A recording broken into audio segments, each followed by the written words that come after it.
IHS has been evaluating pedestrian front crash prevention systems at night since 2022, and we do so that we can encourage manufacturers to improve the performance of these systems. We recently conducted research to understand how better roadway lighting, as well as what the pedestrian is wearing, affect the performance of pedestrian automatic emergency braking.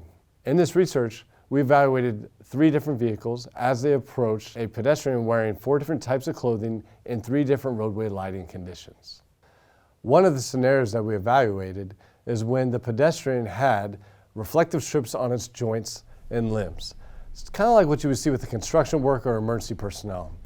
Now for us as people, this allows us to recognize that that's a person almost immediately. But when we tested the 3 vehicles, 2 of the 3 never responded when the pedestrian was crossing the road with these reflective strips.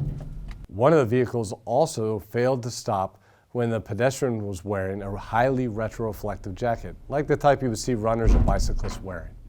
One of the 3 vehicles was able to stop almost every single time, regardless of what the pedestrian was wearing. So we know that it is possible for these systems to detect pedestrians in a variety of clothing. Reflective clothing makes it easier for drivers to see pedestrians at night. So it's concerning that this same clothing seemed to confuse the technology. Manufacturers need to improve pedestrian automatic emergency braking systems so that it can see and respond to pedestrians no matter what they're wearing.